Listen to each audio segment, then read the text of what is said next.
Hello and welcome again to Advent of Code in Ruby. This is day 16 of 25, doing the annual coding challenge every December, from December 1st through December 25th. Grinding through, writing some trying to not save Christmas, trying to enjoy our vacation, apparently. That's the lore of this year. Let's get right into it. Plan this out a little bit more so we can see what we're talking about. As you are walking through the Valley of the Shadow of Death, know, as you're walking to get another connecting flight, realize that one of the legs of your rerouted trip coming up is on a high-speed train. Nice. However, the train ticket you're given is in a language you don't understand. No. You should probably figure out what it says before you get to the train station after the next flight. Unfortunately, you can't actually read the words on it. And, however, read the numbers. So you figure out the fields these tickets must have, the valid ranges for values in those fields. Select the rules for ticket fields, the numbers on your ticket, and the numbers of other nearby tickets. Same train service. Via the airport security cameras. Together into a single document. Wait, are we hacking the airport security cameras? Okay, I guess we are. Okay. Well, repeatedly kind of sketch on this vacation, but you know what? I'm not here to judge. I'm not here to judge. I'm just here to have some good times, right? Wherever we're going. Oh, where were we? Okay, so we gather the rules, the ticket fields, the numbers on my ticket, the numbers on nearby tickets, together into a single document that I can reference my puzzle. Rules for the ticket field specify a list of fields that exist somewhere on the ticket and the valid range of values for each field. For example, a rule like class 1 to 3 or 5 to 7 means one of the fields in every ticket is named in every ticket is named class and can be any value ranges 1 to 3 or 5 through 7 inclusive, such that 3 and 5 are valid, but 4 is not. Each ticket is represented by a single line of comma-separated values. The values are the numbers on the ticket in the order they appear. Every ticket has the same format. For example, consider this ticket. Here, the question mark represents text in a language you don't understand. This ticket might be represented as 101, 102, 103, 104, 301, 302, 303, 401, 402, 3. Of course, the actual train tickets you're looking at are much more complicated. In any case, you've extracted just the numbers in such a way that the first number is always the same specific field, the second number is always a different specific field, and so on. So you just don't know what each position actually means. Okay, so we don't actually need to parse garbage like this. We're actually just parsing a comma-separated field, so that's nice. That'd be kind of annoying to have to parse this. I mean, it's not like unforeseeable or insane or anything, but it'd be annoying and tedious. Start by determining which tickets are completely invalid. Those are the tickets that contain values that aren't valid for any ticket. Ignore your ticket for now. For example, suppose you have the following notes. We have class, row, seat, my tickets, nearby tickets. Is that like what our input actually looks like? Do we have like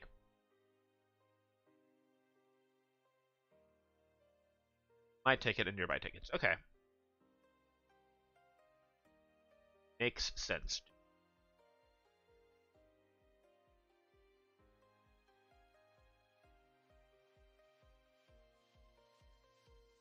It doesn't matter what position corresponds to which field. Identify invalid nearby tickets by considering only whether tickets contain values that are not valid for any field. Okay. So if there's we can make general rules. Like for instance, in this case, I guess 1 to 3 are valid values, 5 through 7 are valid values, 6 to 11 are fine, 33 to 44 are fine, 13 to 40 are fine, 45 to 50 are fine. So let's just notepad this up a little bit. Oh, okay, there we go. There we go. So 1 through 3, 5 through 7, 6 through 11. So that's a superset of this. 33, 44. Let's put these on separate lines.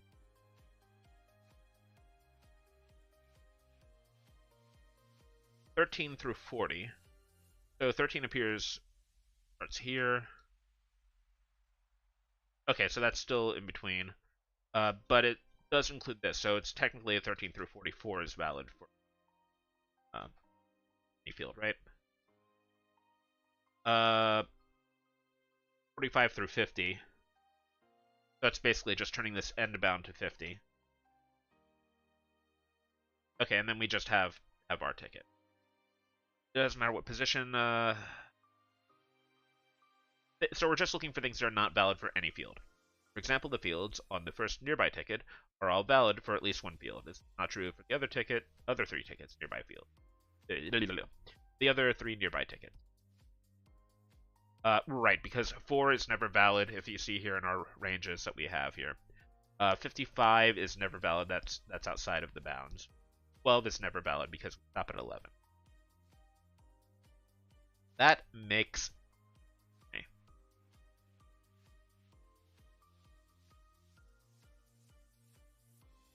adding together all the invalid values produces your ticket scanning error rate. 4 plus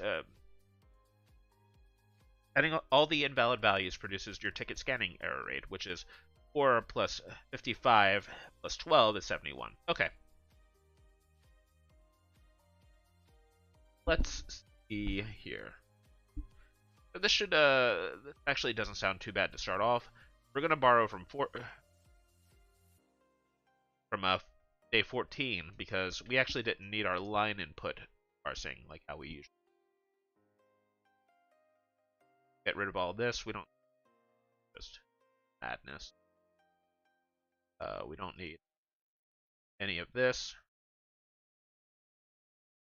You don't need any of this, and we're just left with our input lines. Perfect.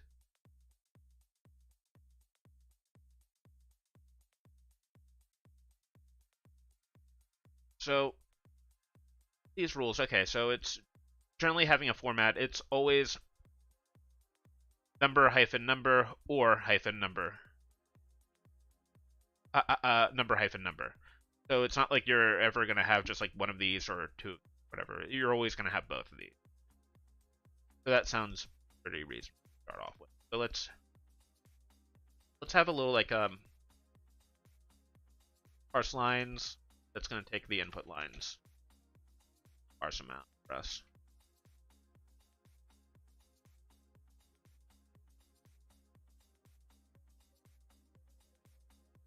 We're just going to turn this into a structure. So we're going to need rules and we're going to need tickets, right?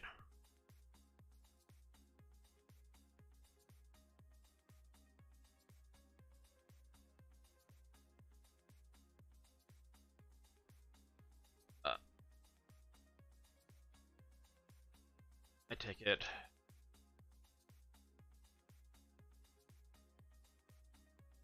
Nearby.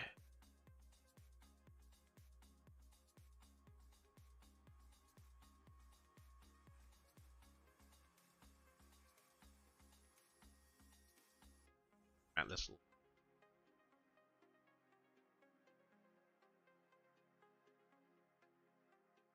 The nearby ticket's going to return us an array of tickets.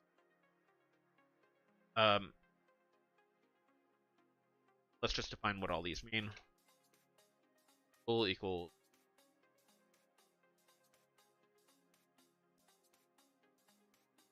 I guess I can do range 1. Range.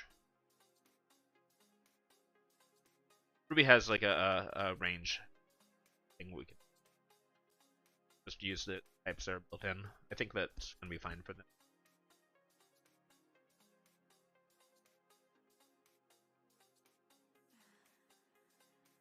Oh, we probably want to hold. Do we want the name?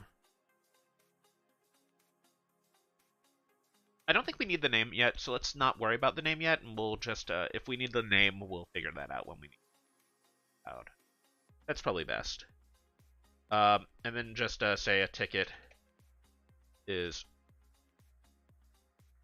array of integers. So we'll maintain the order, so because we're probably gonna need that. So this sounds pretty reasonable for what we need to do here.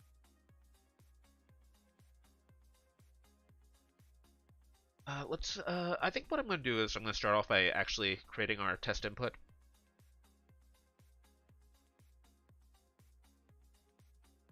And put this over here so that we have it ready for us when we're ready to figure out what's going on.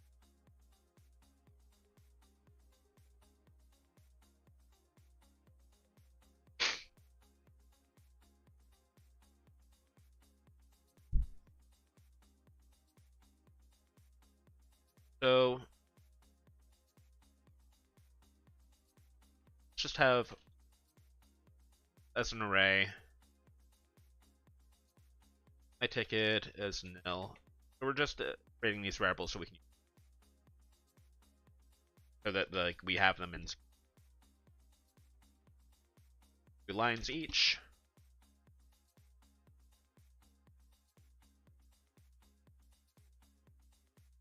Next, if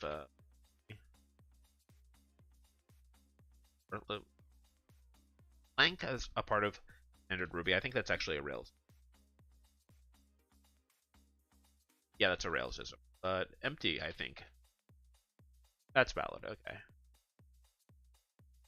So we don't care about the blank lines.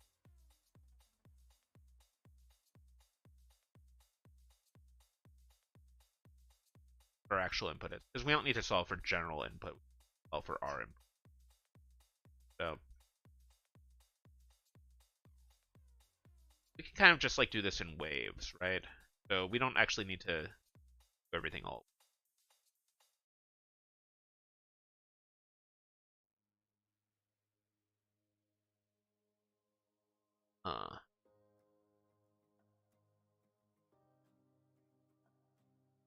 What I actually kind of want to do is I want to split this array by on blank lines. I wonder if there's a good way to do that in the array library.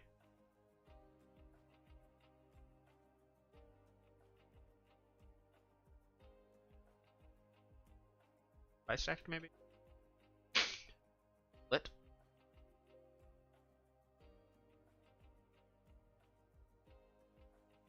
We can do it manually, that's fine, but it might be a little nice. We have sort of standard library method to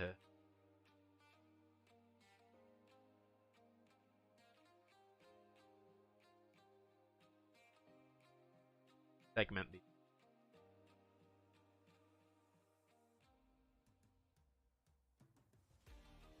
I'm not seeing anything obvious here.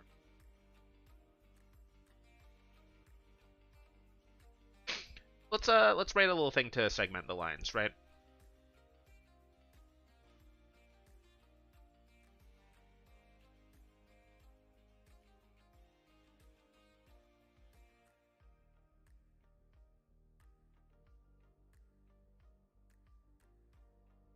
Okay, so we're gonna have the same concept.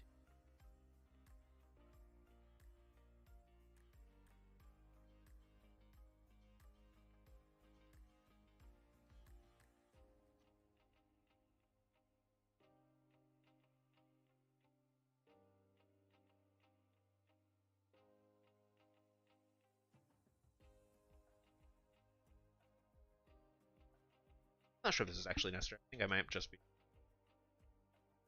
fine.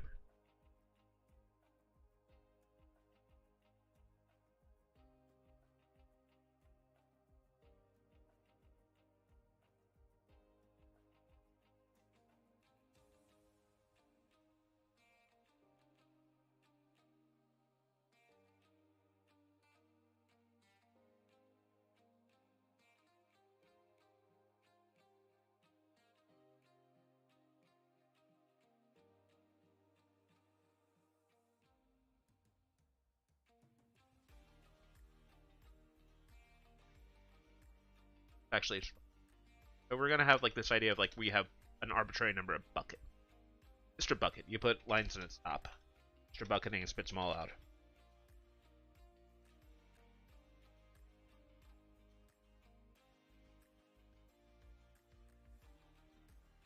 And then when we hit a new line, we're just gonna create a new bucket. And we just return our buckets.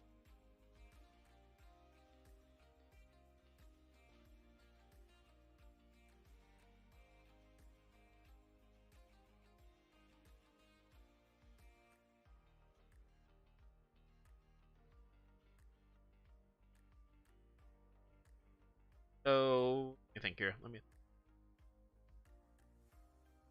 So if line empty,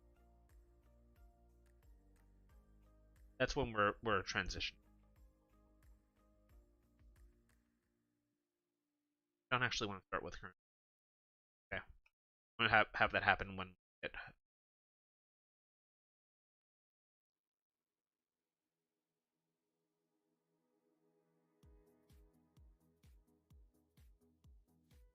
What am I doing? I'm doing this backwards. That's what's happening here. It's bucket equals array, and let's exit out of this. Let's just go to the next iteration immediately, so we don't have nested logical.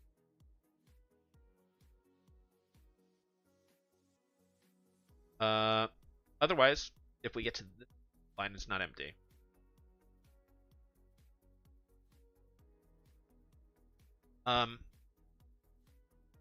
The line has a header of some sort.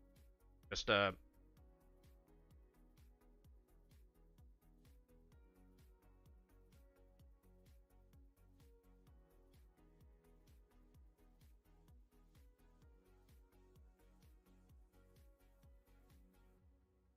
actually end with.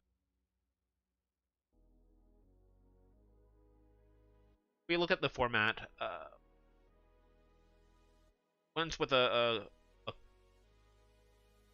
colon, we want to get out of there.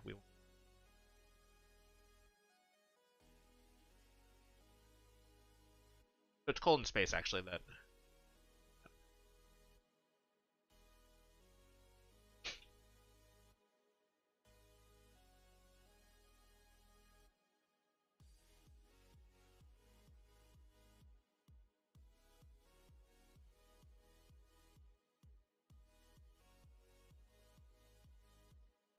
Oh, I know how we can make this a little more generic actually, because we never actually care about this labeling, right?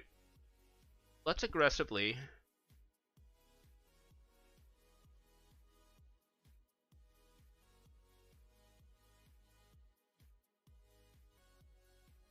A to Z 09 and white space up until colon. This needs to be a regular expression, not. Chop it all off. So what we're gonna do is we're gonna, like in the case up here. Oh, and colon space. We're chopping all of this off. And we're chopping off stuff like this here. Because we don't care about that. That stuff's cringe. Bad. That's not part of our problem here. It might be next time, and it might be for part 2, and we might be sad. But for now, we don't care about that. Just throw it all away. Throw it on the ground like the garbage it is. Okay, so now at this point, lines like this we're going to hold on to. But lines like this, throw it out. We don't care.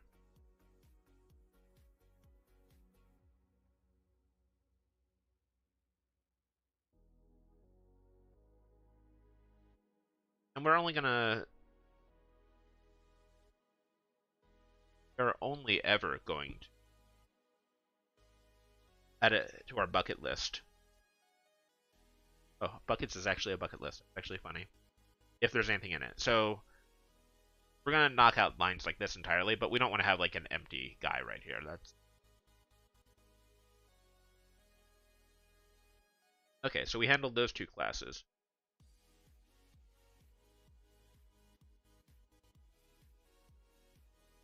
So now the only cases left, we have empty lines that we're bypassing altogether. We have things that just have a label on it, and we're bypassing that. When we have a real empty line, we're shifting to a new bucket, so we're chilling there, right? So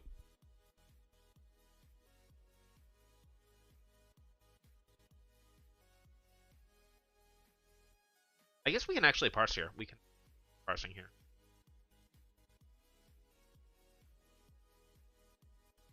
Maybe this actually is parse lines instead of segment lines. See, that's where we ended up with. Yeah, we're definitely doing more than segmenting. 100%. It's just easier, I think, this way. Okay, cool. Let's think through what we... The first case is line has an or in it. In that case, we're making a range, right?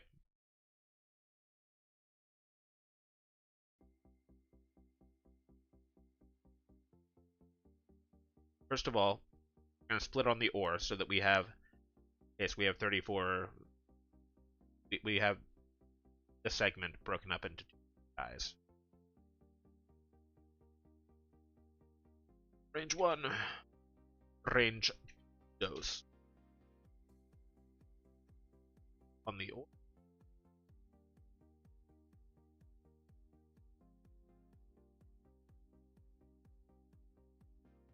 And actually do some stuff.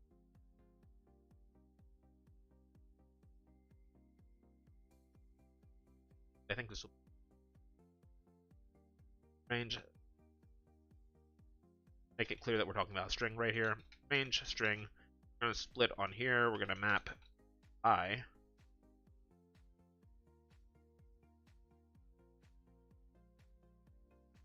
Parts. We're just going to return a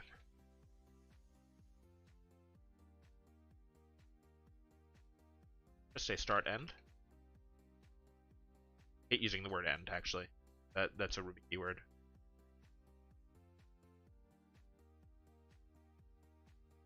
Start stop. That's usually what I want to do. Yeah. Okay. That's the naming I actually like. End is a magical word.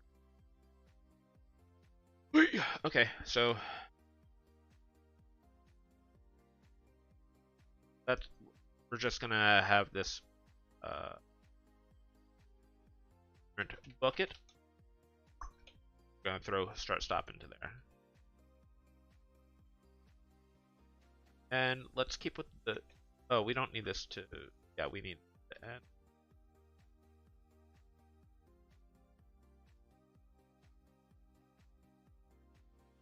Do this is a little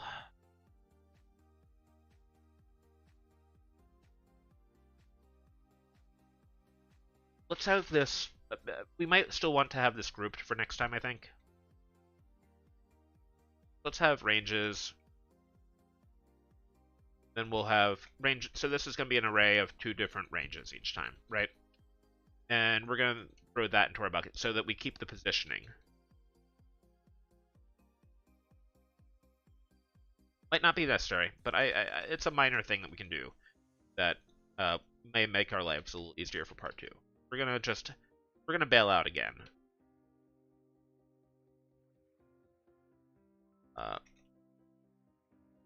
Otherwise, I think every other string should be a comma separated thing.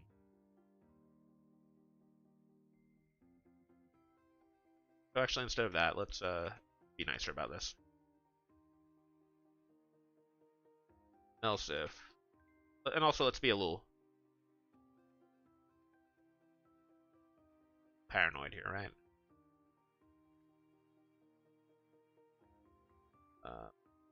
Current bucket, take line, split, comma, and then we're going to map these to integer as well. We need integers to work with. Next part of this.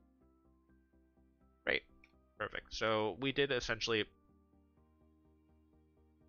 parse the lines already, but we don't need this.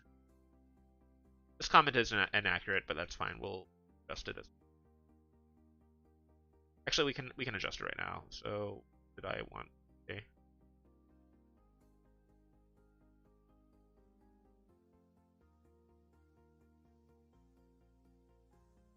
We're just kind of like blindly assuming that that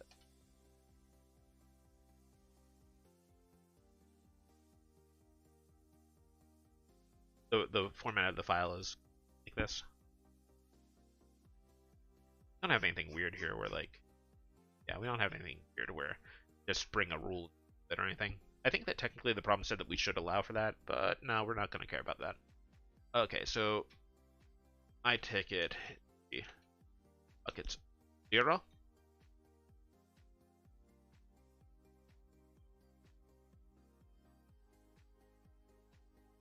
Actually, it's going to be buckets 1. And I think this is going to be an array, even though I don't really care about it. It's going to be like in an array. Maybe I do 1, 0. I might not be thinking through this properly. What was the third one?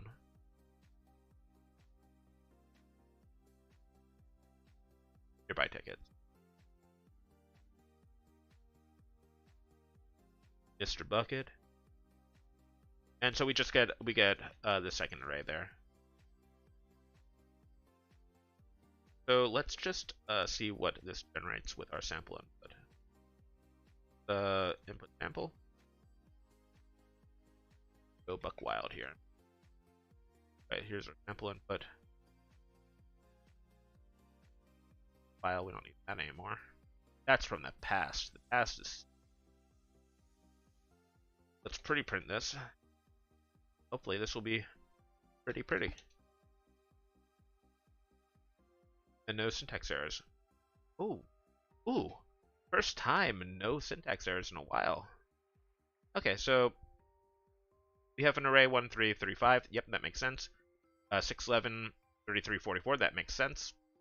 And also it'll be... I don't think it's going to be hard for us to add... Actually, it's probably going to be a little tricky for us to add the class and row and C part there. But it's fine. It's fine for now.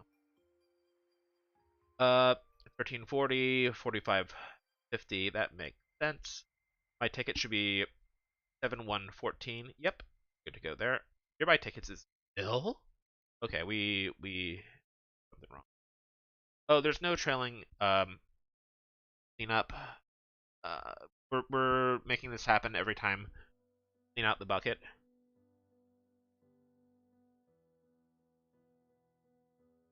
You know what? We can actually try it like this, because it'll hold on to a reference of that, and we're just gonna like create like a new current bucket each.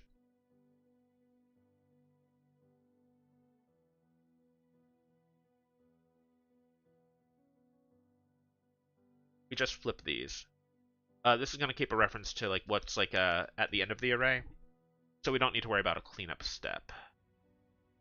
Feel free to ask if you have any questions about that. I don't know if I described that well. Oh no, I added a slash. What did I do wrong? Undefined method bracket.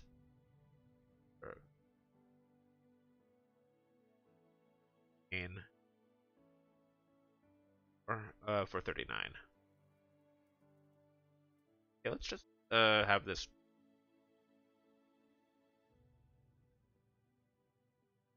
That's kind of concerning though. If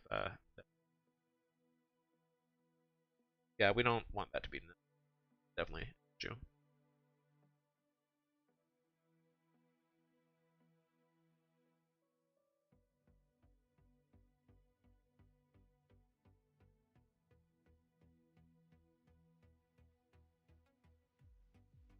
Oh, you know what? I think we kind of like need the, because we have this if it's empty logic.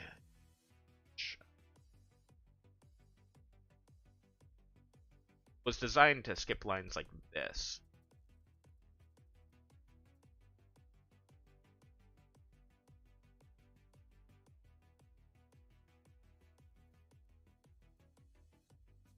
But we can actually wrap it in the whole thing.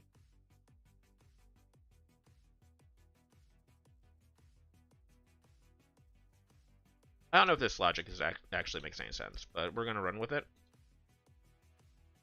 Because we basically want, when the current bucket is empty, to be no op. Gets us where. Okay, no, that's exactly where we want it to be. Nice, nice, nice. Okay, so we have our nearby ticket as well. 737. Yeah. Okay, we're totally perfect. Now we need to do something with these.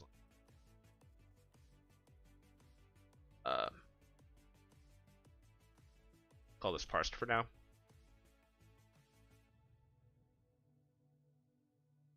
Now,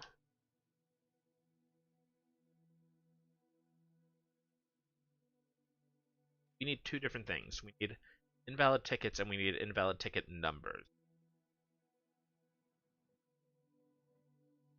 The actual numbers that are invalid. Makes sense when you do that.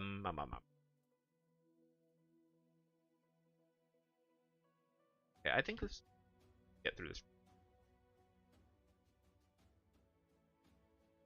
What I want to do.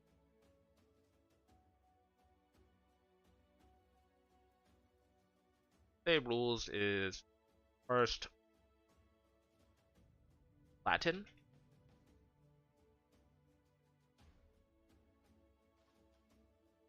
You print that out, and that structure is going to be what I think it is. Yeah, okay, so that's just a sequence of ranges because we don't care about the order or anything right now. We don't care about mapping to a specific field right now. I have a feeling that's going to be part 2. I have a feeling that's what part 2 is going to ask for of us. So, but we're okay right now. We don't need that.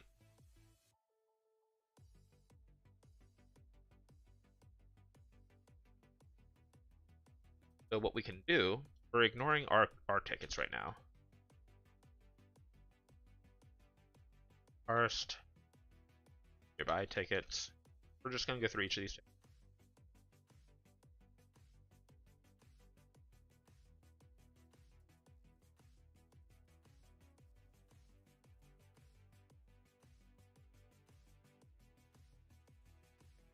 So let's look back at the problem.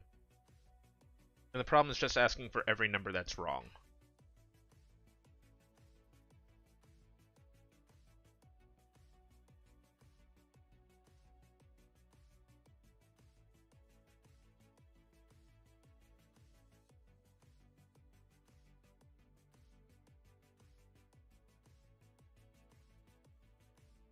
Okay, so this is pretty simple. If we had to like actually flag each ticket or something like that, it would be a bit more involved.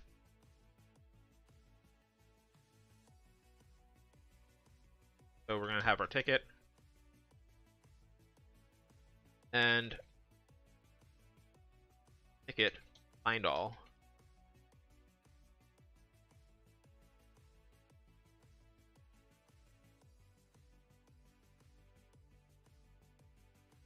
Value. We're just gonna do rules any.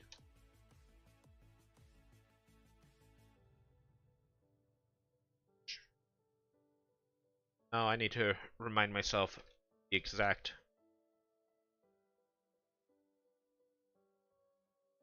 methods that are on range.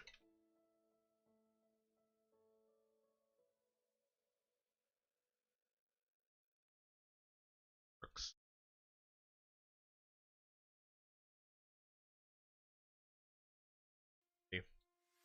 Or we're looking for anything that has any valid range.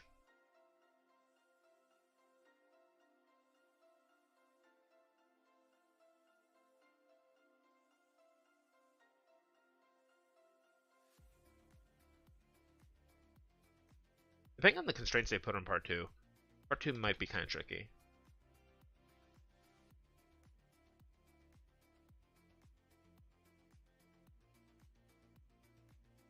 We want to actually where none. We want to find cases where none of none of the values are good.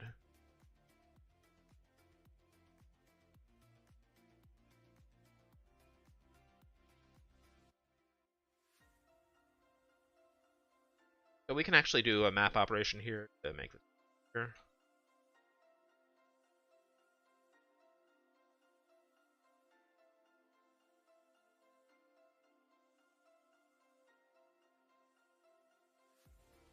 Let's just run this on our sample input and see what pops up here.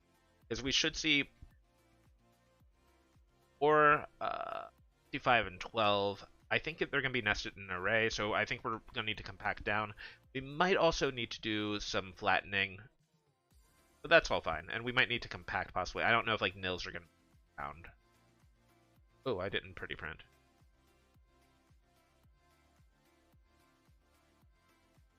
Gotta pretty print it. Nose. Okay, so there obviously that's not ideally the format we want to have here. Flatten that. Okay, so that completely flattened it down, and now we can just summate it.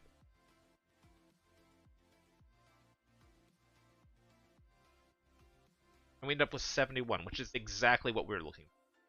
Perfect. Okay, so let's try this now. Did we add our actual input in here yet? No, we did not. So let's do that now.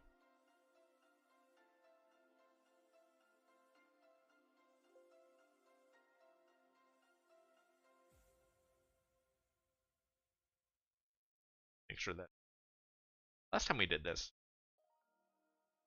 didn't work. The saving didn't work. Being dumb again.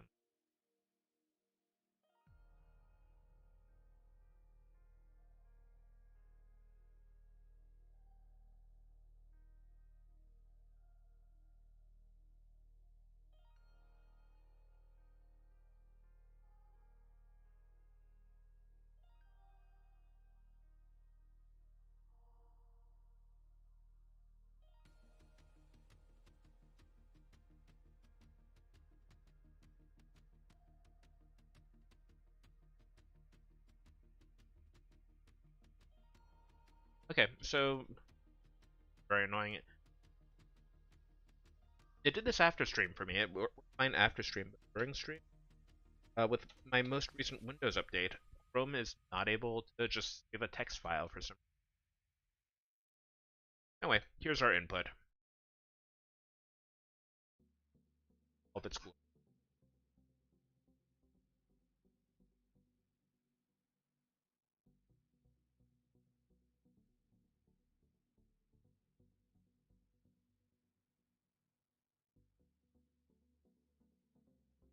Run through this. There might be some issues because they have spaces, for example, and did they have space some of their labels before? No, they didn't. So I mean, that could potentially be an issue. I don't know. I don't know. Um, but it's still the same basic structure. Let's just run this through. We'll change this over to running against our input, and we'll just plug it in, and hopefully we did everything correctly, and be happy. So this is saying that the total sum of bad values is 23,120. So now we have to see if Destiny our favor. Destiny is that doesn't sound like rightful proper grammar, but we're running with it anyway. So just slam this key and we are right per usual. Part 1, pretty easy, pretty trivial. Get that full message in here. Saving our vacation. Perfect. Let's part 2 has. Now that you've identified which tickets are terrible, guard those tickets entirely. Use the remaining valid tickets to determine which field is which. Okay, that sounds pretty reasonable. That's a minor adjustment to what we were doing. Using the valid ranges for each field, determine what order the fields appear in the tickets. Okay, here's where we get tricky. The order is consistent between all tickets. If seat is the third field, it is the third field on every ticket, including your ticket. For example, suppose you have the following note. Okay, so this is, it's the same sample from before. No, it's not. We didn't have O1. Based on the nearby tickets in the above example, so let's make a sample 2. We're going to run this against that. And also we're going to make a problem 2 as well. I think the implementation is going to be a bit different by a significant amount. And I don't want to have to backport and maintain how part 1 works. So we're just going to make a copy of it, and that easy. I'm having fun. I hope that you are having fun too. So let's blow this all away. And there we go. Based on nearby tickets in the above example, the first position must be row. Okay, so second position must be class, and the third position must be seat. And that your ticket. Okay, so for nearby tickets, that makes it unambiguous. So, for example, based on the very first nearby ticket, it could be row, it could be seat for column.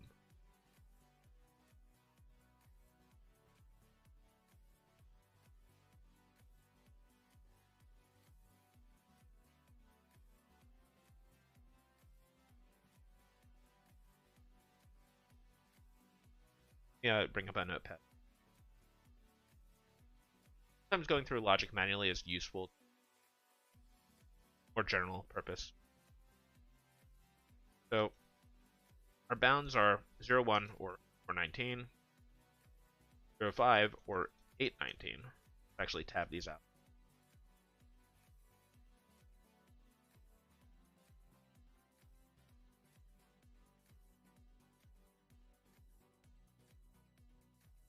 And seat is 0,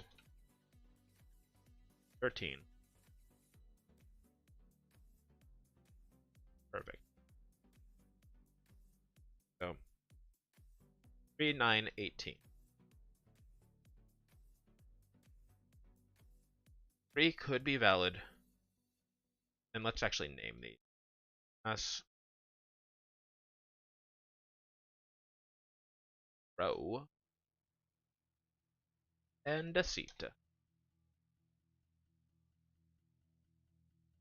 So what could be valid here? 3. It could be row. It could not be class. It could be seat. 9 could be class because 4 to 19 is valid. Could it be row?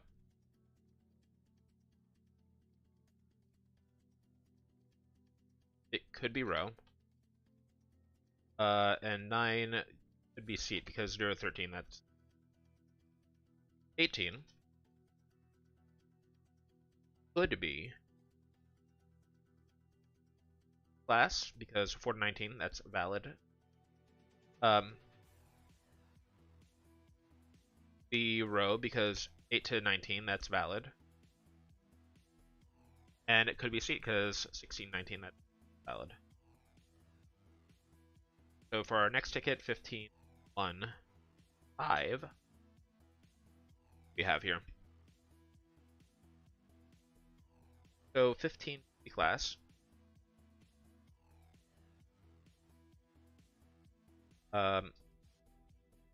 Number 1 could be, oh sorry, we're still on 15. 15 could be row because 8, 19. 15 could not be seat. 1 could be class row seat because they all are 0 to a number. 18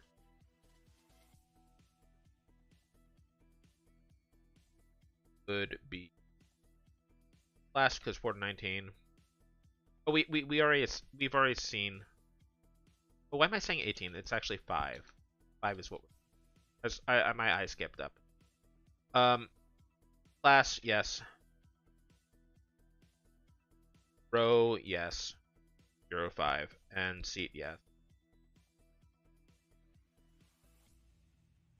Okay, so we actually, we know the first column has to be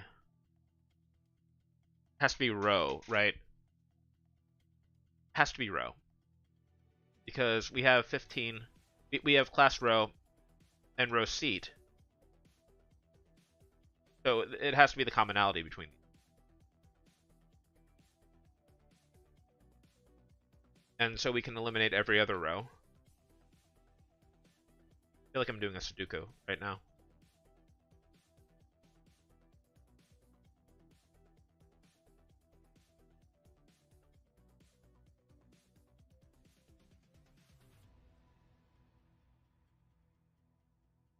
Okay, okay, okay.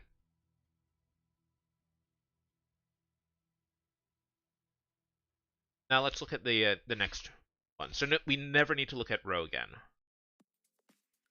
because we know that's the first one, right? So our next one is 5, 14, 9. So this should give us our last two. 5, that can, well, we know this is row, right? We don't need to look at the first number ever again. And it does fit into row requirements. 19 and be class seat, right? Because 419 and 1619, they both have 19. Class roll. 9 be class or seat, right? Did I miss something here? Maybe I did.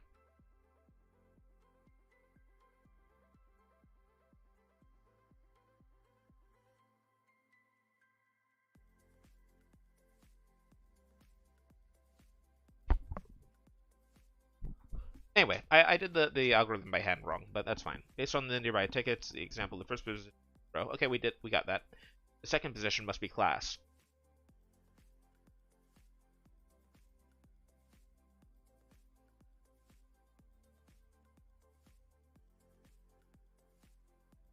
Nine, valid there. Bothering me now. Valid here. So that's valid. 1 is valid for everything. And 19, literally like valid for everything. So it has to be the last one that finds it, right?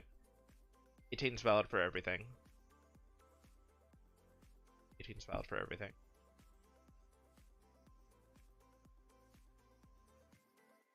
Um, 5 can be class. 5 can be seat. 9, it has to be this, right? I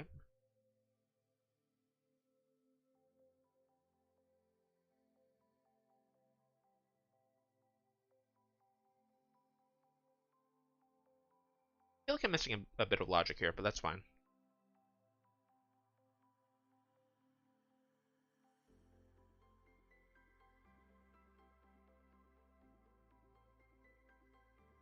Okay, so once we figure out which field is which, look for the 6 fields on your ticket and start with the word departure.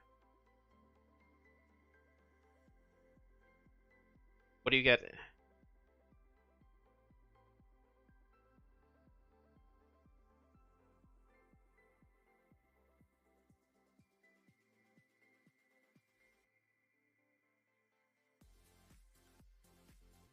Okay, so I need to track which one X's are departures. What do you get if you multiply those 6 values? Okay.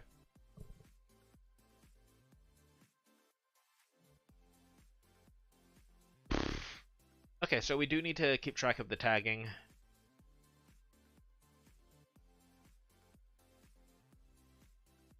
It's really bothering me that I wasn't able to do it manually. Wrong, I don't know. I must be missing. Must be DUM.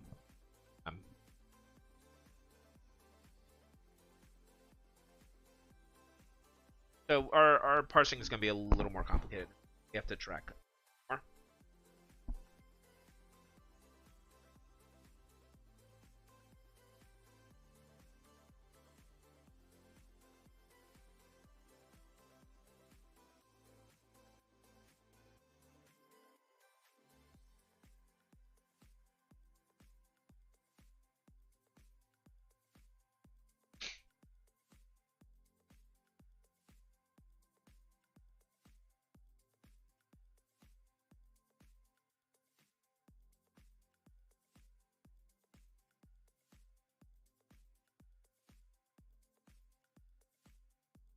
I'm gonna want to grab onto whatever this.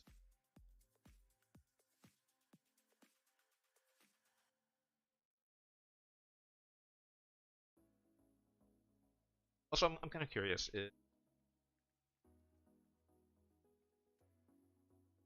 That has content. That makes sense.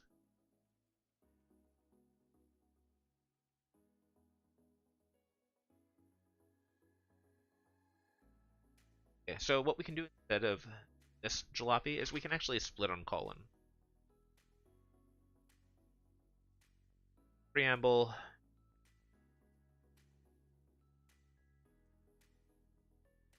Do I ever use the word value here? I mean, I can just call it line, I guess, because that's going to make it more.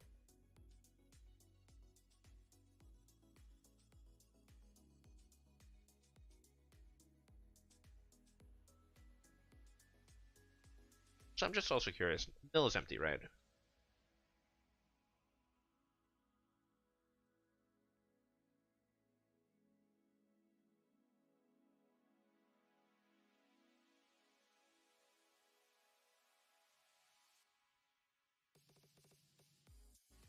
You take for granted the fact that blank and present rails the system. They're very handy for so you're not special casing so much logic. That's fine. Think about it. Okay, so we're but so in this case we have a colon space. Case we have a colon. Have like just space lit.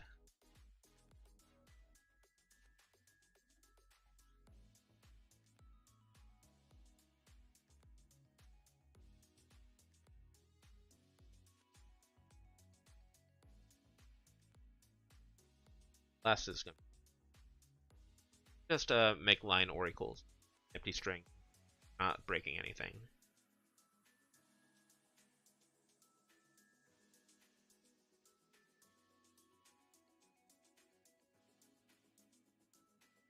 Or we can line nil. That also works.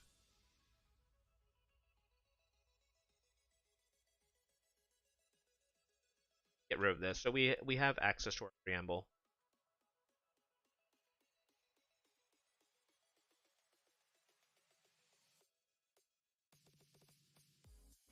Oh, this might not actually be what we want though.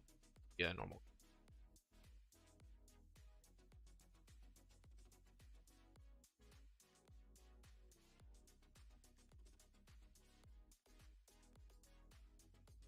Our skipping logic needs to be a little complicated.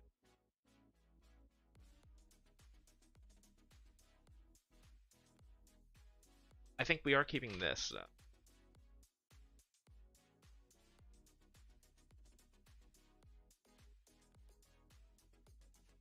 If line is actually empty.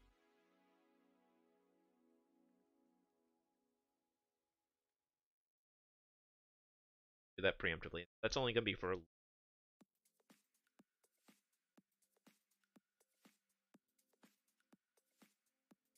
gauge, and these shenanigans are splitting.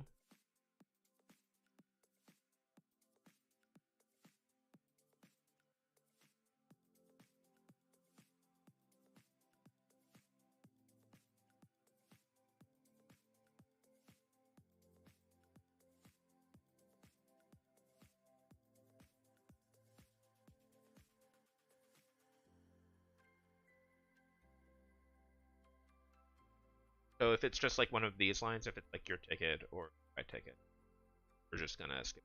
Don't.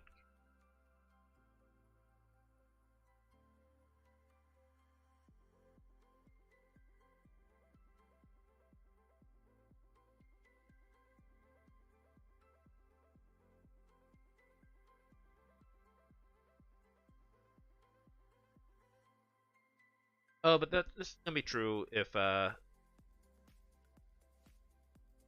for our nearby tickets, or for our ticket stuff.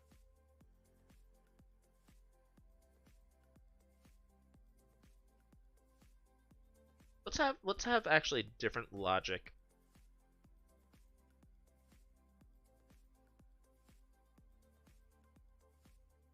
comma in it, because commas never appear in the definition.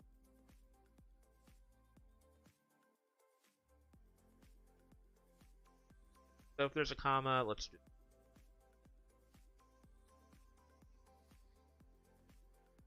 And otherwise we just. Let's actually, to keep more consistent with our old logic, so there's an or.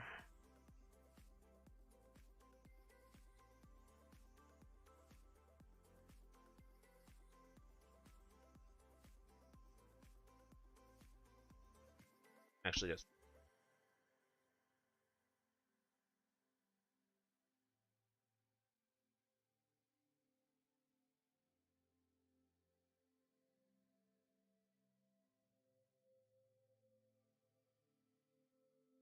comment.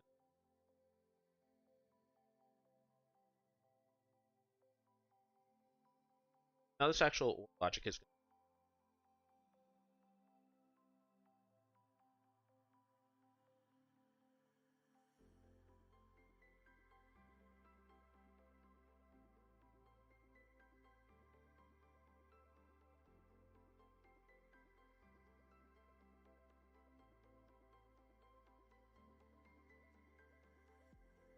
label and actually is what.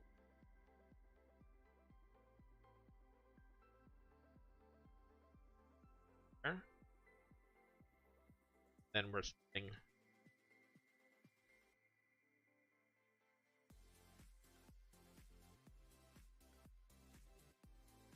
So next, if there's a comma in it,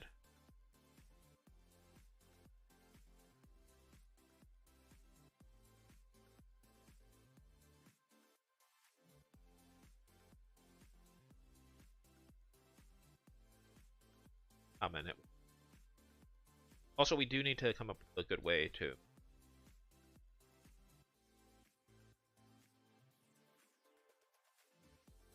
say ranges. We include range. That way we have the label for.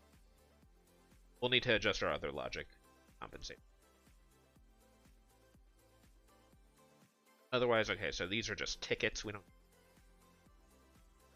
tickets. We just comma, turn integers, and we. Okay. This all looks good. I think this all should be good. We probably missed a variable. That's not a big deal. Now, however we handle.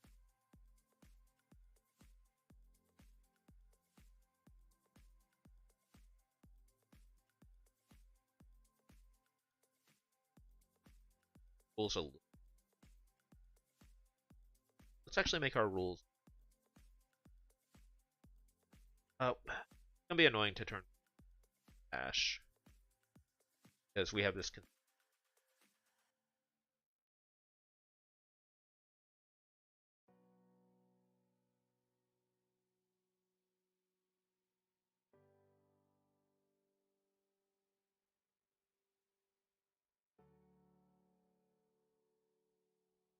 A.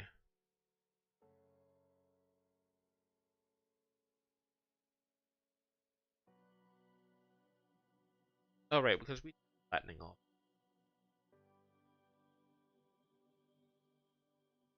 We can transform.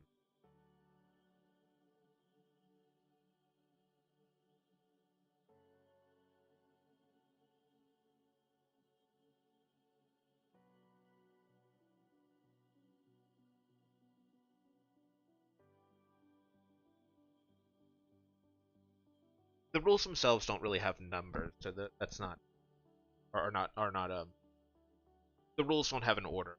They need to keep their grouping. Do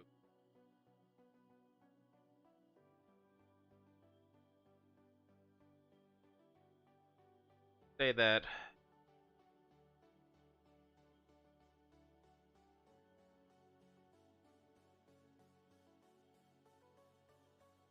I feel like I'm getting to the point where like I've seen enough times that it's lost all meaning.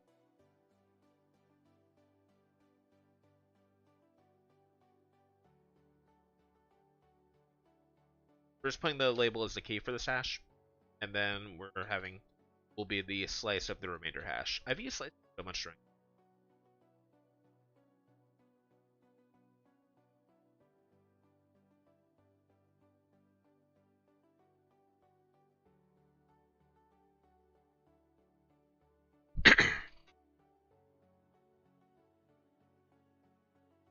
Okay, so what are we looking for?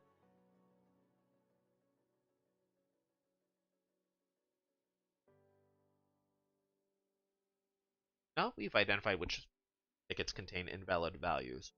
Card those tickets entirely.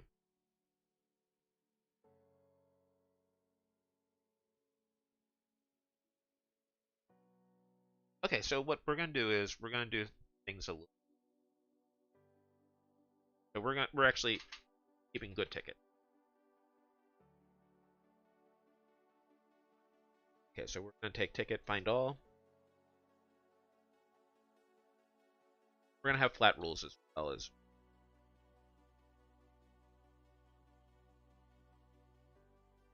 That's gonna be just first rule. Have to. Okay. Latin. Because we don't want to do that processing for every single. So if we just sub in flat rules, that should work.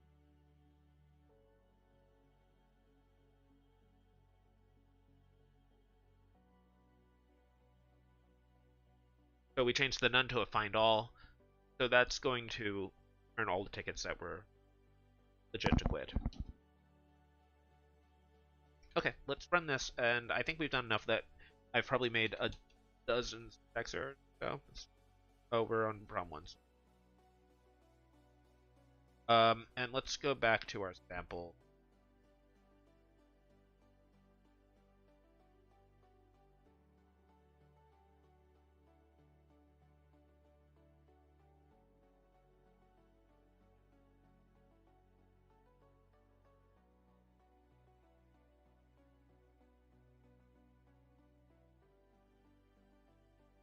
So this should just return 7347. That did not return. That did the opposite of I keep it.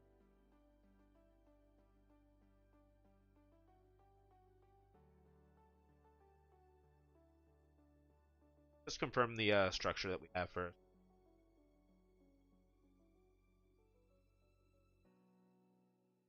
Reprint the parse. I don't feel like breakpoint.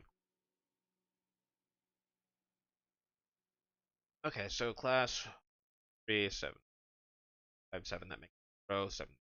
My ticket 71.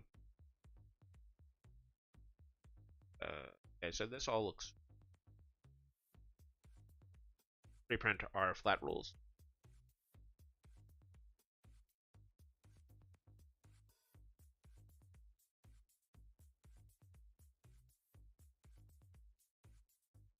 Okay, so our flat rules, those all make sense. So we're just string up this part in here. So let's just throw a binding pry in here, and I might be mistaking some data types at some point. There's any number of things I can vary. Or 5512.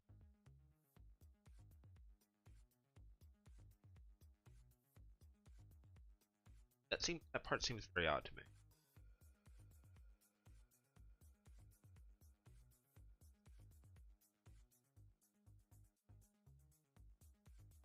So we can kind of like.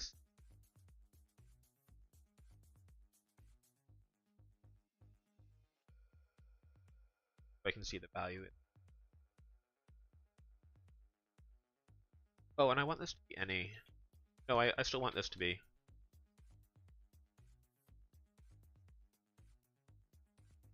Do I want this to be find all or I want this to be reject?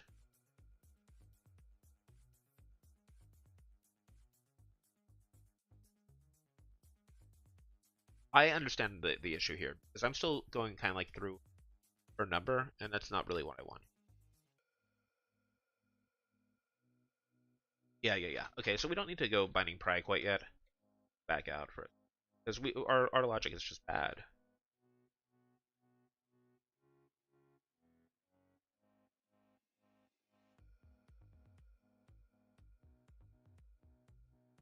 Get if, get any.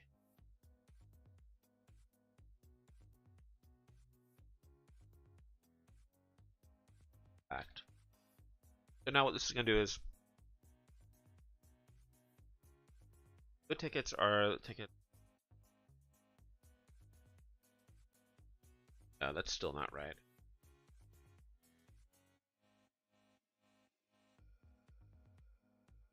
I want only the good tickets.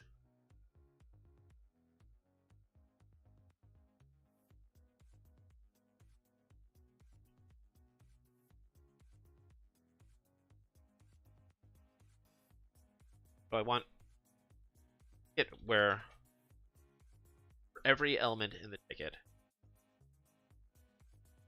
there's at least one rule that applies.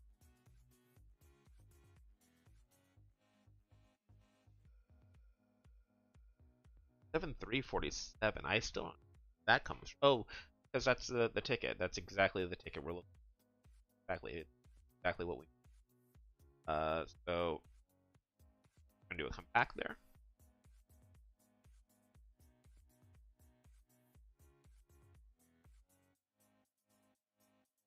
Instead of a map, we can actually do a little.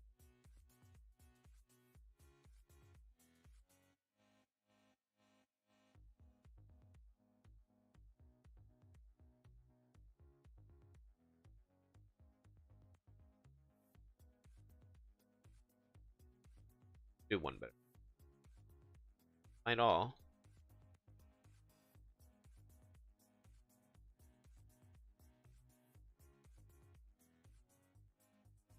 Don't need the come back now. A filtering operation. Yeah, this is much nicer. Much nicer. Okay, cool. Accomplish what we need there.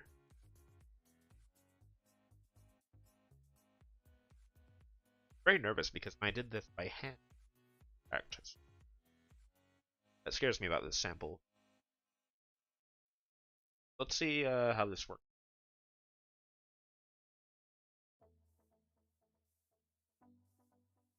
That even look.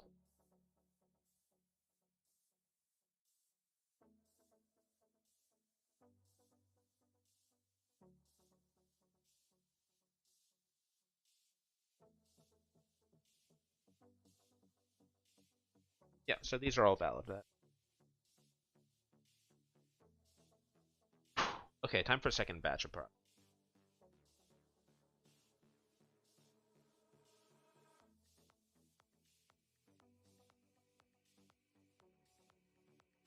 So we're going to go through each of the good tickets.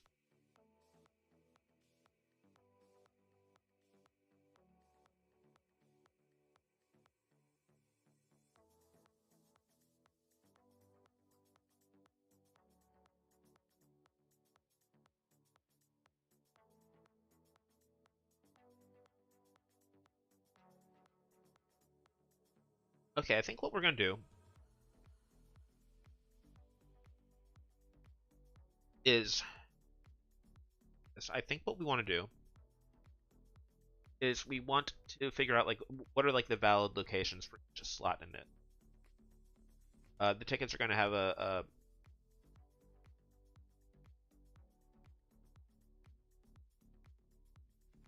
we're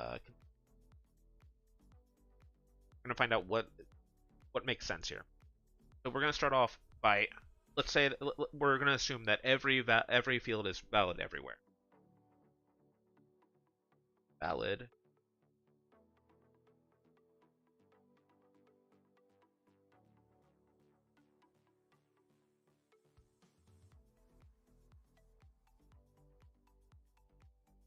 Valid. Deposit.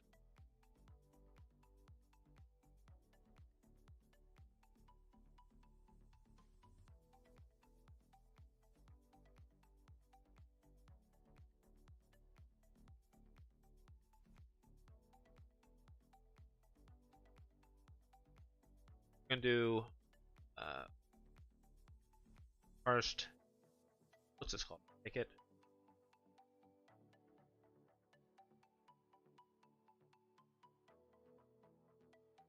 I guess we can actually do it based off of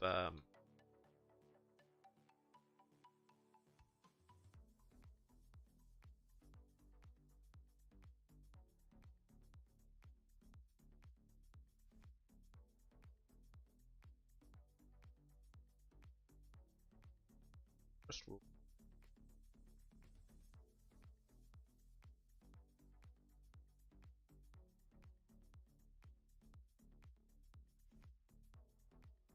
Map do.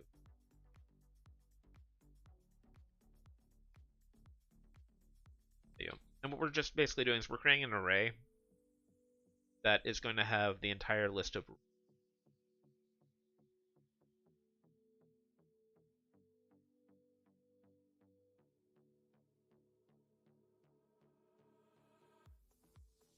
We're going to duplicate for. I don't know if that's necessary. I don't want when we mutate one of the. Actually, we can test it out.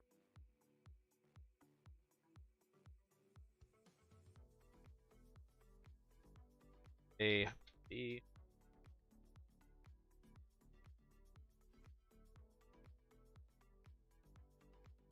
A1.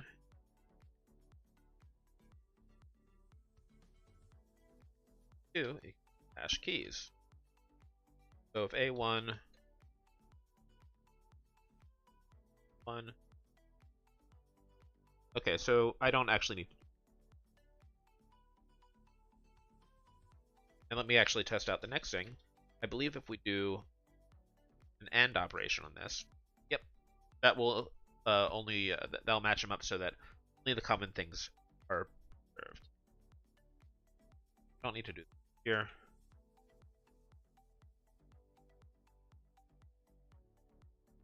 Nice. Might be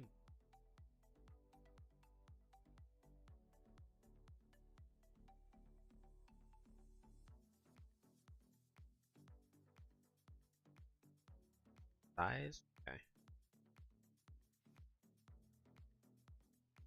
Size. I don't really care about the argument. Okay, that's more clear about what's going on.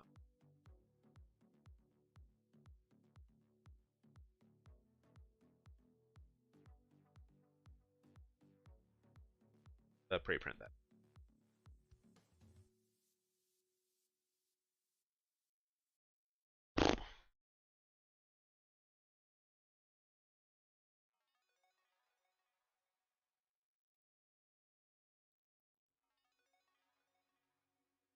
Map.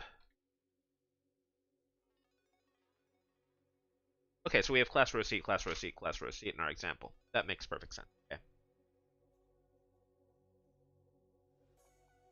Now we're going to go through every single of our nearby tickets with index. And through each field with index. And we're going to figure out what the valid rules are.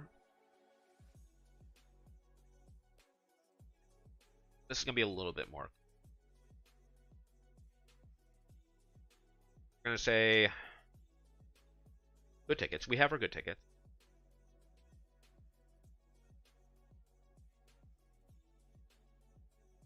Each or map? I don't know. Yeah, I think that we do each because we're mutating valid field. We're not returning aim.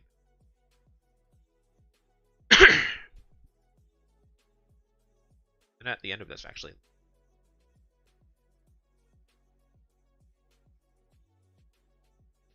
that's going to be our next break. So for each ticket,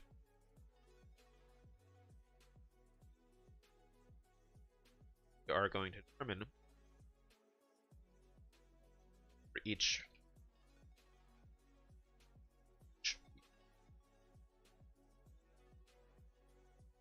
value IDX.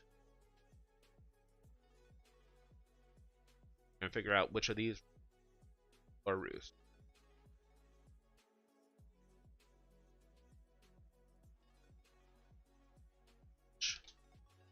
label ranges. Now what we're going to do is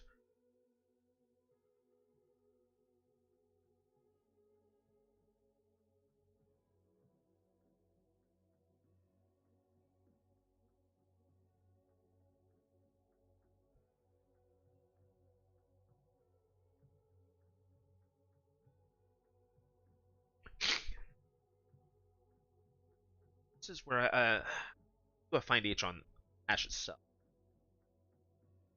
A B all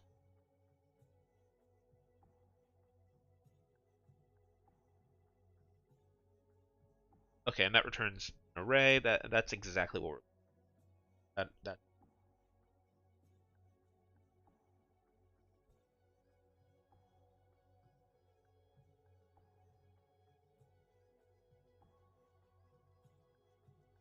because what we're looking for is each rule where like we're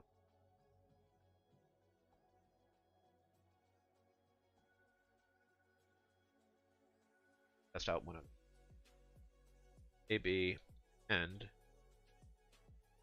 I don't think that ordering. Yeah, we stayed chill here. The secondary, the ordering of the first secondary.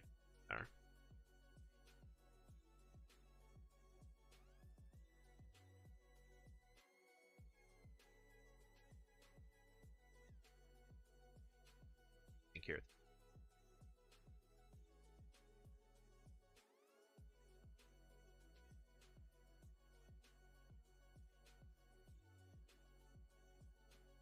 Okay, so we're doing find all. What's our condition for this? So these are like two sets of ranges.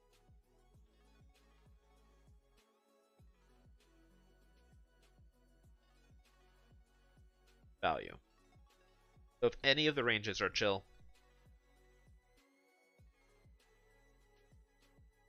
it's going to return a valid rules here.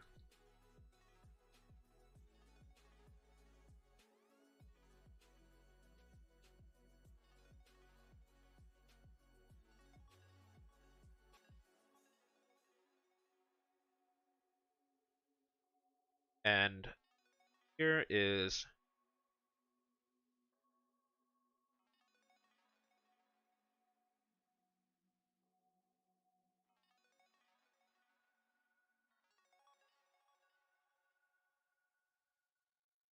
first one of this is going to be the label time. That's what we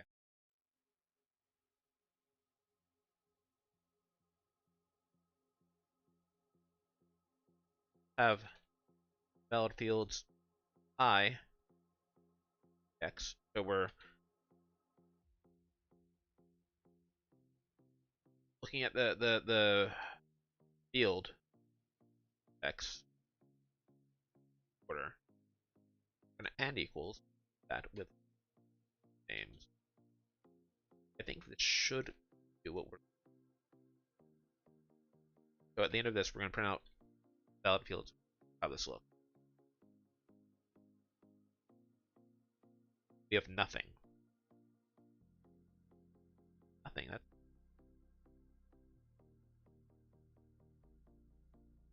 That's preprint a little.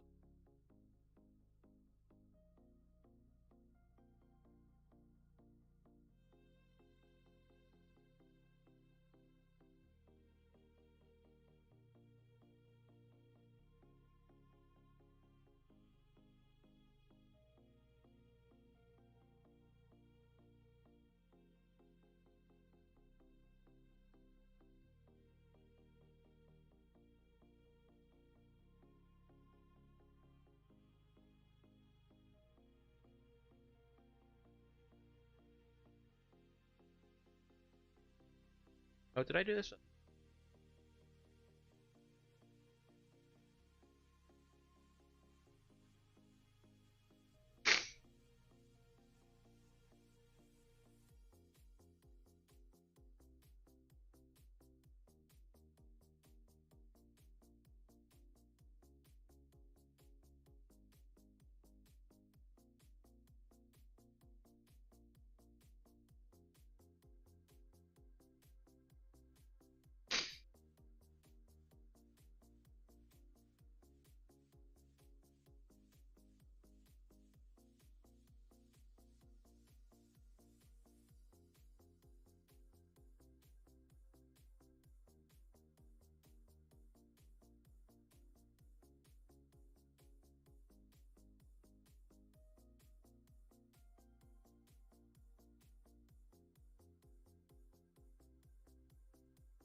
so what? Oh, good. Oh,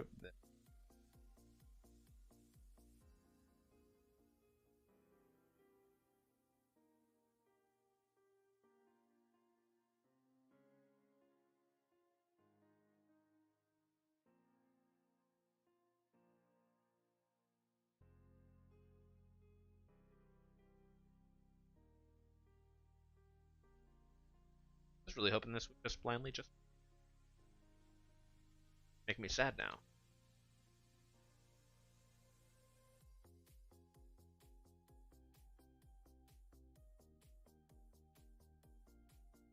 But if it changes,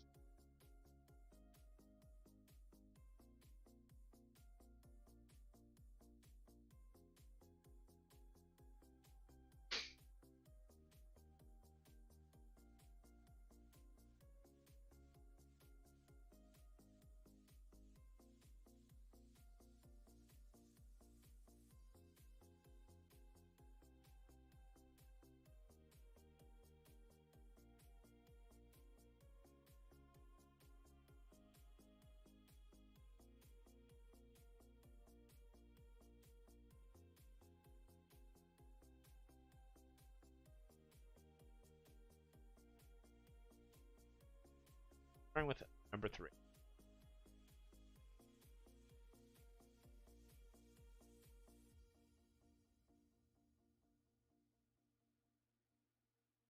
Checking for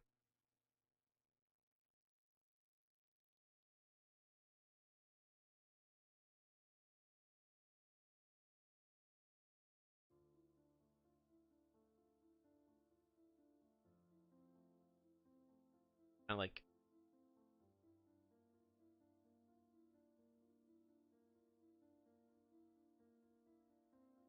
I think that's what's happening.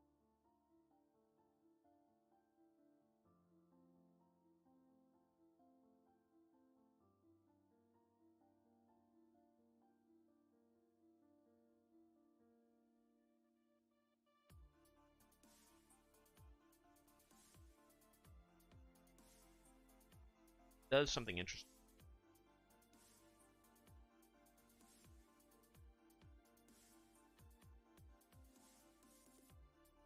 We're on the value 3. We start with class. That should be 01 or 9. So expect that to be it.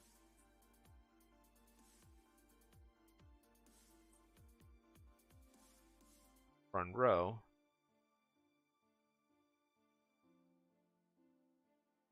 05.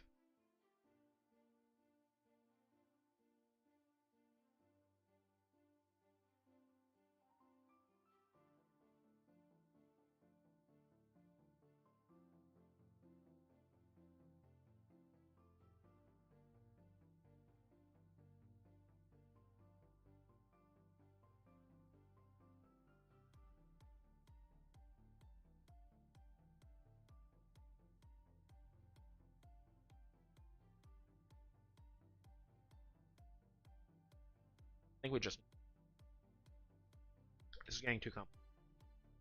Printf debugging. Let's get into this. Ticket is 3918, as expected.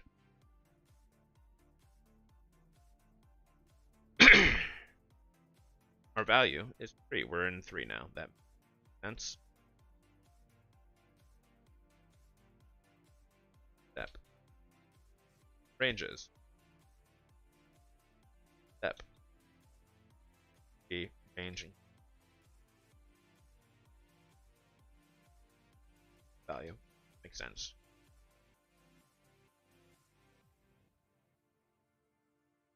Value. Range. And that makes perfect sense.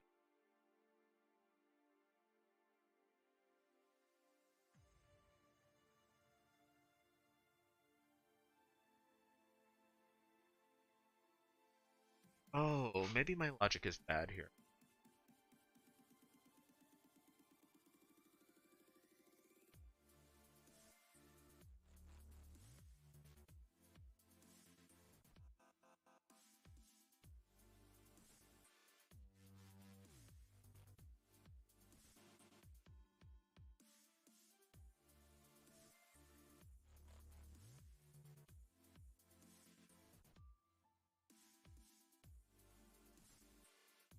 I think the good names has to happen.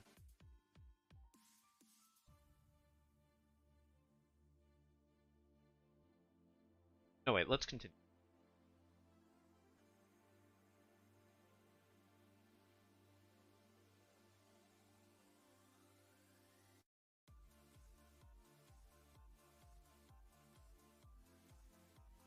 Label.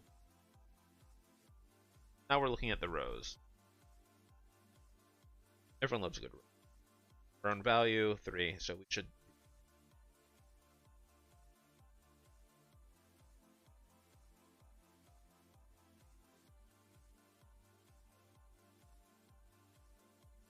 Oh, we're...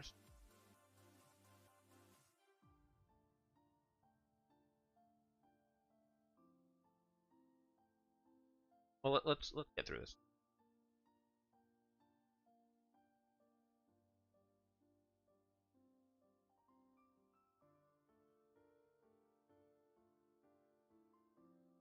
Value, range.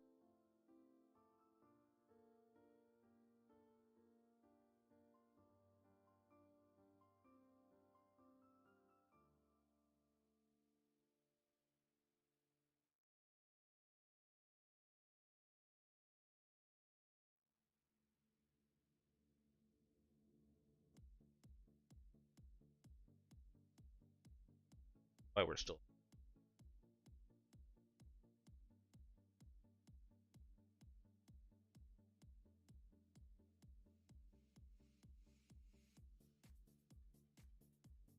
Oh, we're inspecting C.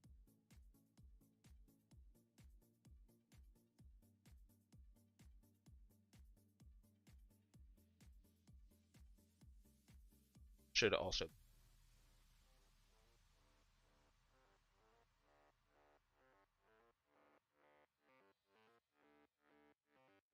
Okay.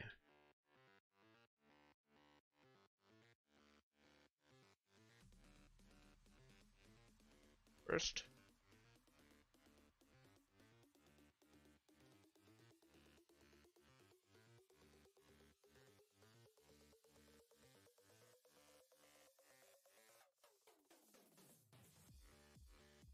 Okay, so I think that we just need to add this.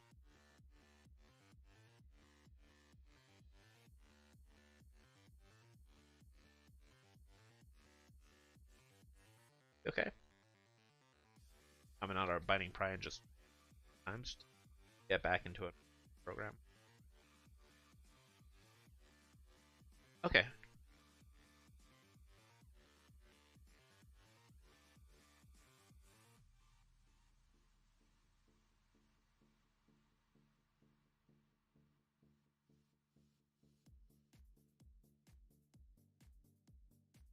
feel like I'm missing something very fun.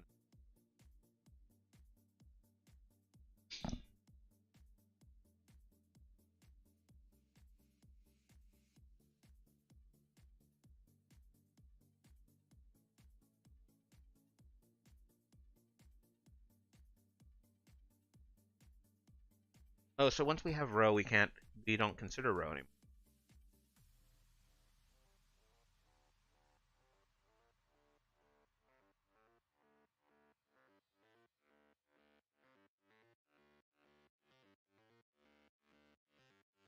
Let's do an additional post filter.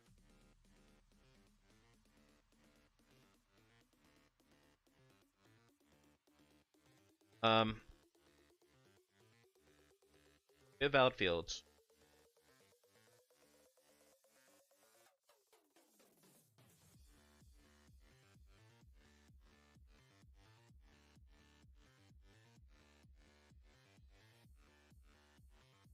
Erase syntax real quick. Okay.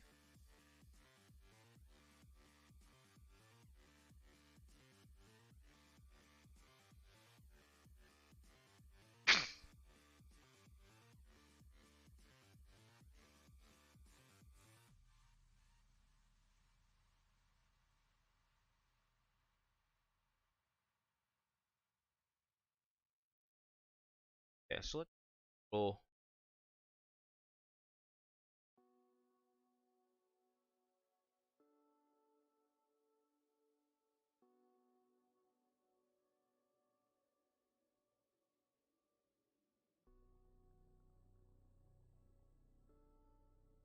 if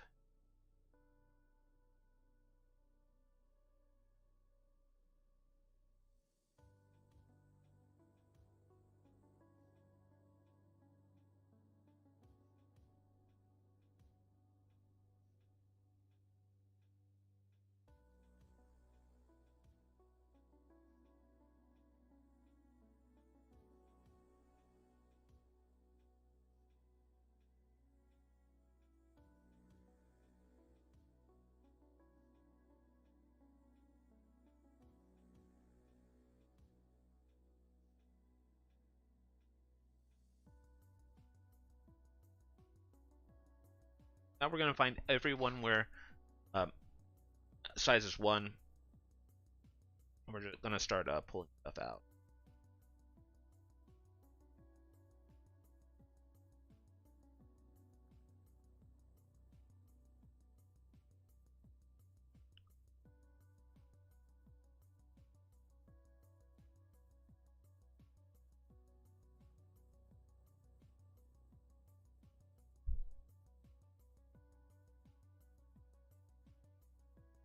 There's a better way to do this.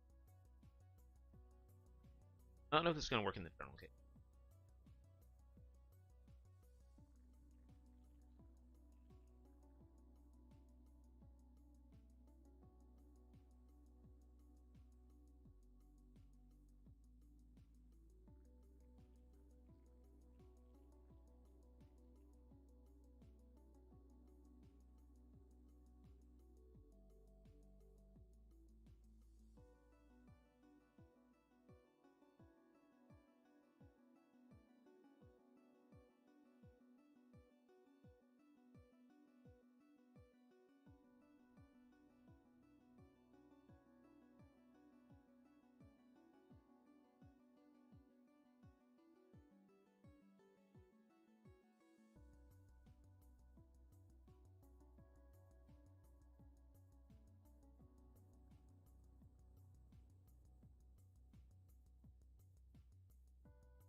Ifs. Find all.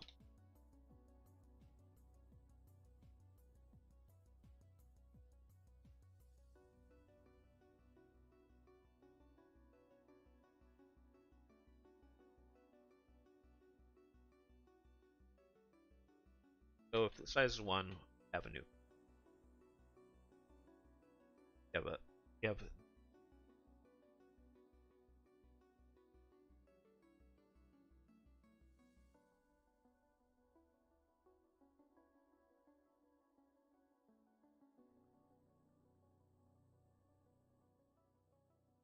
okay.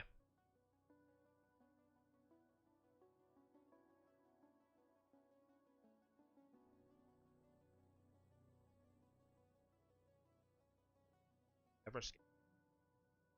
Yep.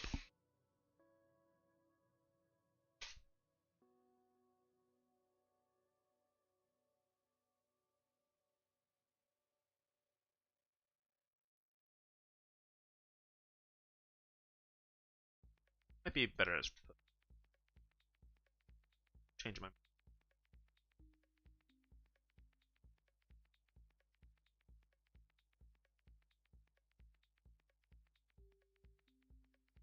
Because basically what we need to do is you need to strip out anything that has a 1 that only has one element and take it out. So like let's say that like class only appears once. We need to take class out of everything else because we already know where that lives. And then we need to do that repeatedly because class becoming 1 might make something else become might make if there's another like two element thing that has class and something else becomes a 1 also. So we need to that out as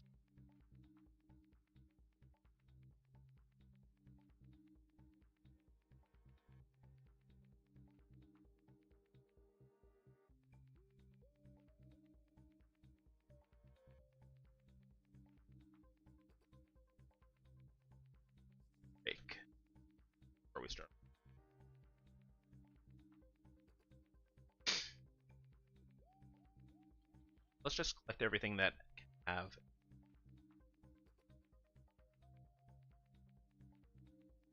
Oh, the one field.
So, because I need that information anyway, I'm not breaking this up into steps. From just I'm finding everything that has like a. So now we're going to go through each valid field, check if it has a size of 1.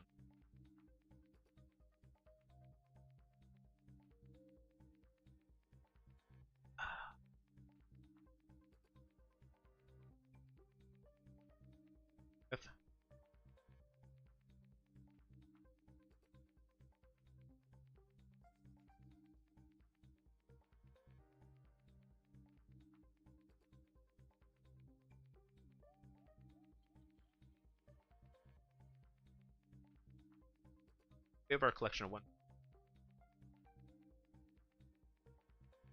and one shots is going to get bigger and bigger,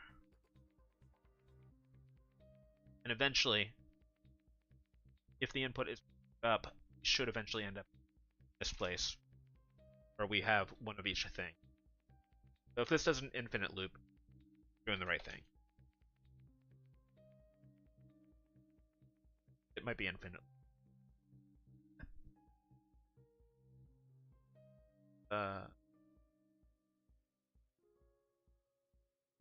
Shots.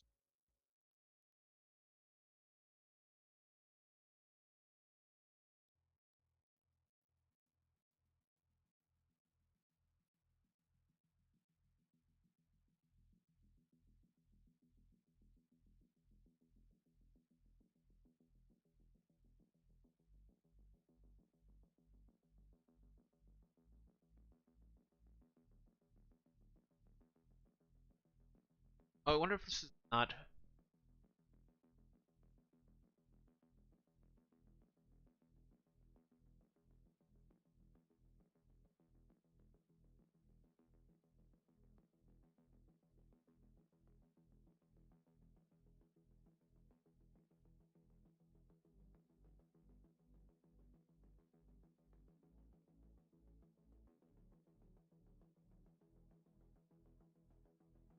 That would be creating.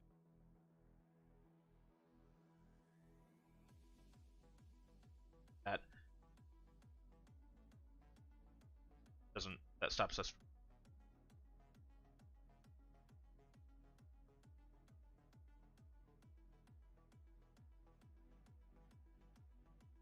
Okay, next thing we're going to try, we're going to flatten the one shots.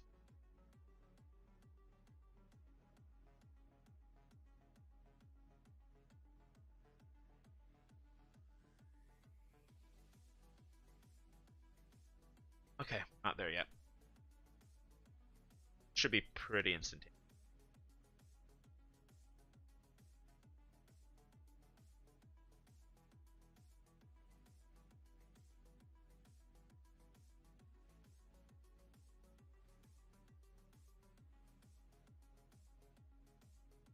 Our one shots looks like.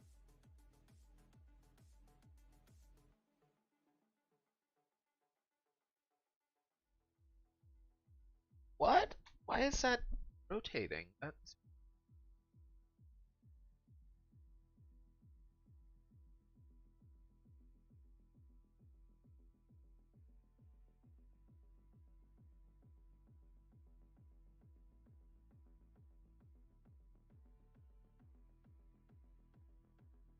That's really weird. I don't know why that.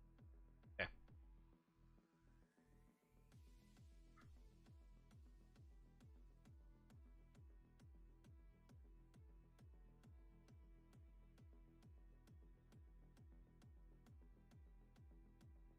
We're gonna break this down a little bit.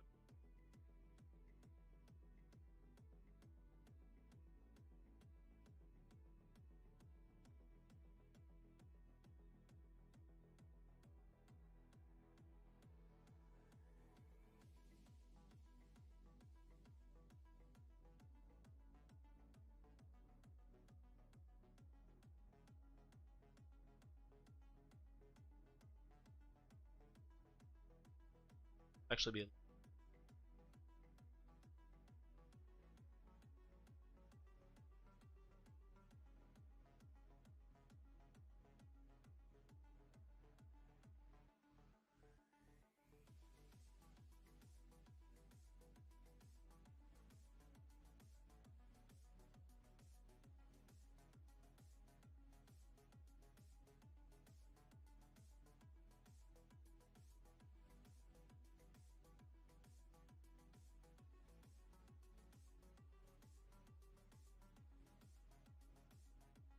Okay. Let's.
Okay, so it should give us a lot of visibility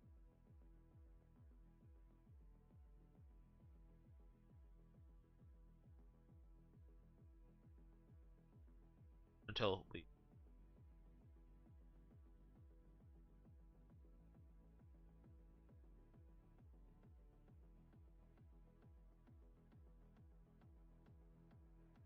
Online.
IDX.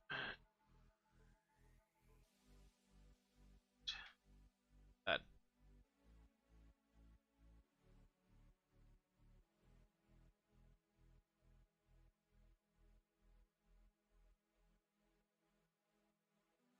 Oh, we're going up too high.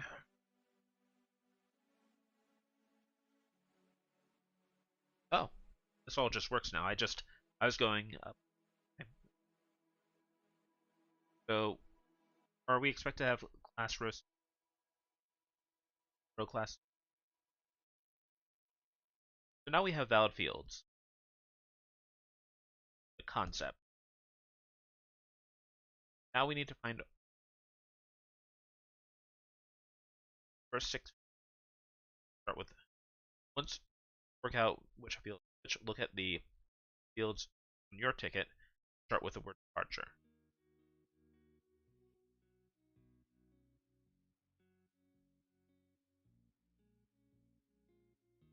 What are like all my? Not even the first six. All six.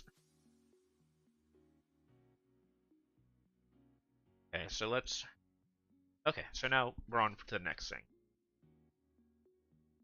We have valid fields.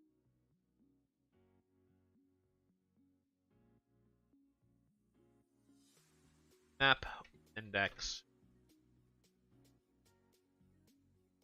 x. Let's actually flatten this out.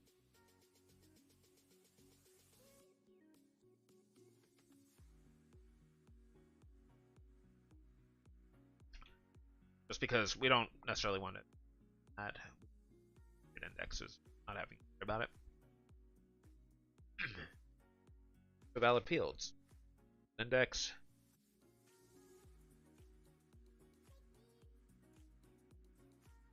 I'm guessing what happened earlier when we were screwing up. I think it might have been because we were mutating an array we were iterating over. Maybe that was having some weird side effects on it. I don't know.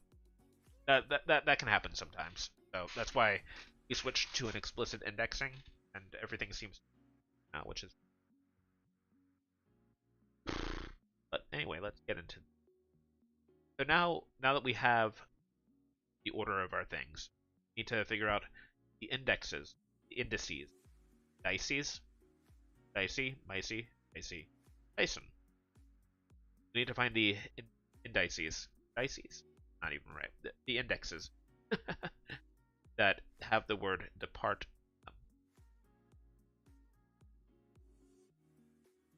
So let's just do a map.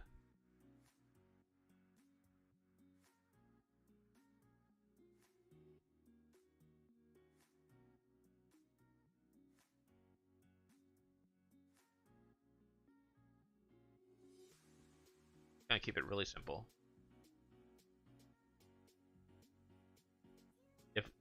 If it matches depart,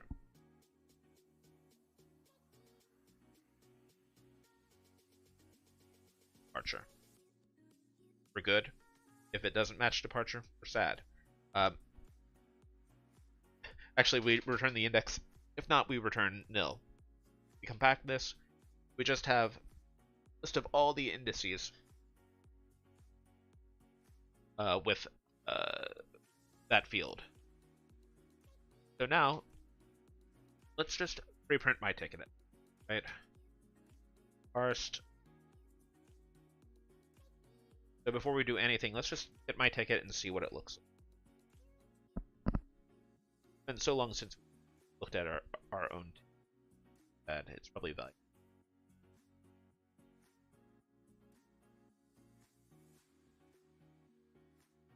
Actually moved it.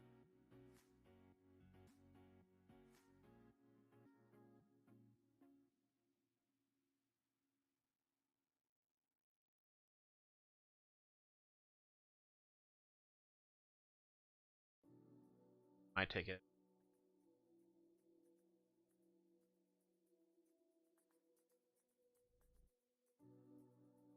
We haven't needed our ticket.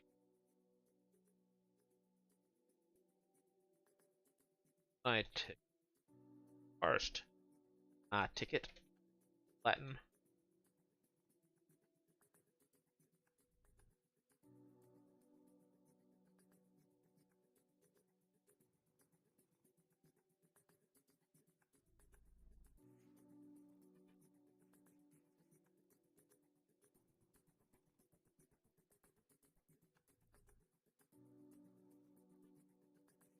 Okay, so now we know what our ticket looks like. Result is 1 because we're going to just multiply against this. We're going to multiply that value against each other. So we have to do that against 1 because 1 is the identity. Actually, we do product of thing.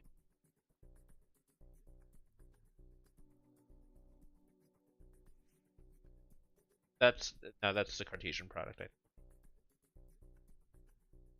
Or something like that.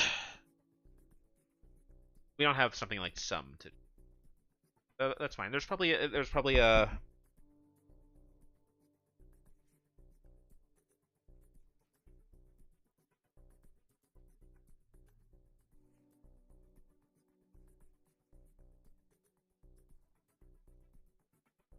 and 6 times 5. That's what, 30. Okay, so we can do reduce to get a quick multiplication in there, but we actually don't need that. So all we need to do is turn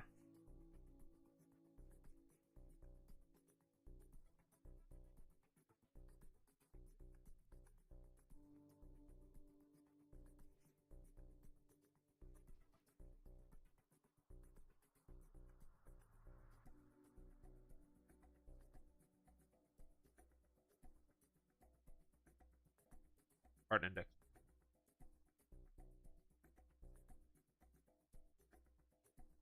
We're going to take the depart index.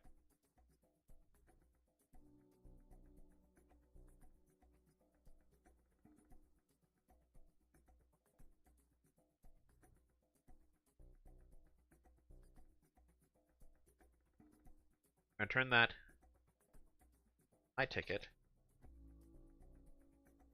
We're going to look up the index values for you. And now we reduce. Bang. And this is going to be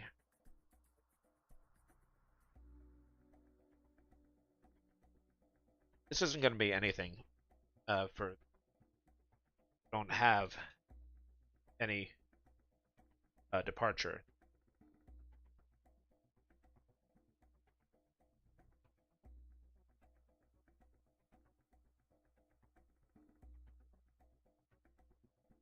Be very clear that we don't have any.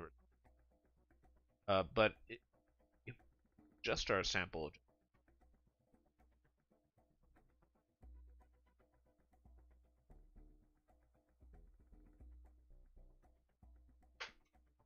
You have 13. That's pretty neat. Turn that back so correct for. And let's just refer to our input, and I think that we will be able to run this and be very happy with it, very satisfied. And satisfaction is really what we're out of these little exercises. So we have a very big result.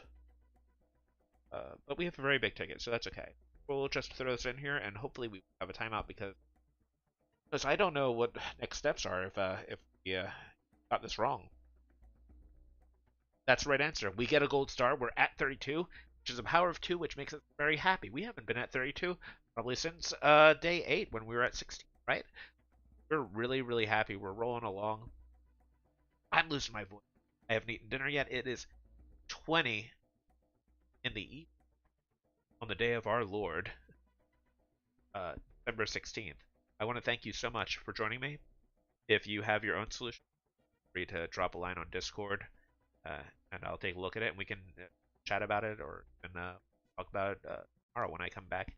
Again, keeping the streak alive, hitting number 17. Or 17. Lucky number. Back on prime numbers. Gotta love that, right? Anyway, I have to retire now. Okay. I appreciate everyone. I hope that you had a fantastic time, and back again tomorrow, where we'll hit it with another as we slowly make our way to our Christmas vacation. Bye, everyone.